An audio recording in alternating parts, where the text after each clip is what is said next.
ഇപ്പോൾ ഡോക്ടർ സൗമ്യ സരിൻ കൂടി സംസാരിക്കും. അതെ അതെ, എനിക്ക് കുറച്ച് ദിവസം മുന്നേ വരാൻ പറ്റിയുള്ളൂ. അതായിരുന്നു അവസ്ഥ. എന്തായാലും ഇപ്രാവശ്യം പാലക്കാടിലെ ഇലക്ഷൻ എന്ന് പറയുന്നത് ഇതുവരെ കേരളം കാണാത്തൊരു ഇലക്ഷനാണ്. അന്ന് എനിക്കും നിങ്ങളിപ്പോൾ ഒക്കെ അറിയുന്ന പോലെ അതേ ഒരു ഉത്കണ്ഠ എനിക്കും ഉണ്ട്. എന്തായാലും 23-ാം തീയതി നമുക്കറിയാലോ. ഈ സൗമ്യയുടെ വോട്ട് പോലും കള്ളവോട്ടെന്നാണ് പ്രതിപക്ഷ നേതാവ് പറഞ്ഞത്. അപ്പോൾ വോട്ട് രേഖപ്പെടുത്തി കഴിഞ്ഞു.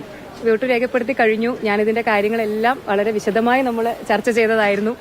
പ്രസ് മീറ്റ് വിളിച്ച് തന്നെ. എത്രത്തോളം പ്രതീക്ഷയുണ്ട് സരിനിൽ എനിക്ക് പ്രതീക്ഷയുണ്ട്.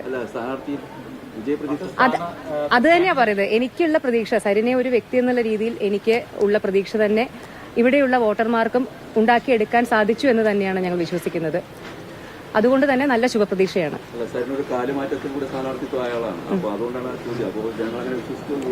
ഒരു ജനപ്രതിനിധി എന്ന് പറഞ്ഞു കഴിഞ്ഞാൽ ജനങ്ങൾക്ക് വേണ്ടി, ആ നാടിന് വേണ്ടി നന്മ ചെയ്യുന്ന ആളാവണം എന്നുള്ളതാണ് ബേസിക് ആയിട്ടുള്ള ക്രൈറ്റീരിയ.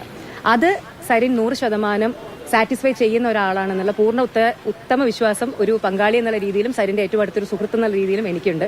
അതേ വിശ്വാസം തന്നെ ഇവിടുത്തെ വോട്ടർമാർക്കും ഉണ്ടാവുമെന്ന് തന്നെയാണ് എന്റെ പ്രതീക്ഷ.